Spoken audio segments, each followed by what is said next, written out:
All right, guys, with the winter weather going on, we thought we'd take a little time to look at some different drivetrain systems for vehicles that are a little better suited for driving in winter weather or slick roads. This is a Jeep Wrangler with what we consider true four-wheel drive. So we have a rear axle drive shaft. And as we come up here, we have the engine and transmission. We have off the back what's called a transfer case.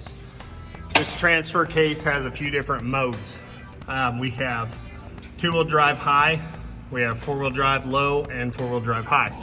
When we select four-wheel drive, either low or high, we're actually engaging this transfer case, putting it into four-wheel drive, which then sends power to another drive shaft to the front axle and out to the wheels at that point. This would be what we consider true four-wheel drive.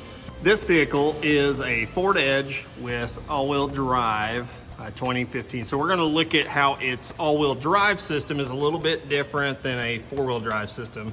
This is all-time all-wheel drive, and it's basically all-wheel drive on demand. What we have parts-wise, we have a rear axle differential. This is independent suspension, so CV shafts going out. Beyond that, it's a little bit different. This is where what we call viscous coupling is located, and this is a variable wet viscous clutch that can vary how much power actually comes to the rear tires versus the front by either applying or releasing pressure on the clutch.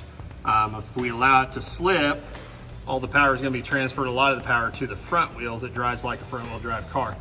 When needed, when there's slippage or under heavy load, taking off on even a dry street, under load, under power, we're going to allow this to grab a little bit and send more power to the back. We can have 50-50 split from front to rear, or anywhere between 100% down to 50-50. So from there, we just have a normal drive shaft, runs up the tunnel. We get up to the front, and since this really is, when you look at it, it's a modified transaxle is what it is, what you'd see on a front-wheel drive car. It runs sideways with the car, the transmission does. It's transaxle. And up here we have another special part which is called a PTU, is what Ford calls a power takeoff unit. And what that does is really just takes the twisting force coming out of the front differential and turns it 90 degrees to power this drive shaft. It's a little hard to see up in there, but this is our transaxle.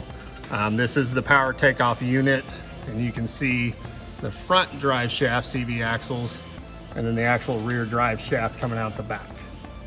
From there, we drive out to the tires. All right, so what we have now is another all-wheel drive vehicle, SUV. It's 2017 Hyundai Santa Fe Sport with all-wheel drive.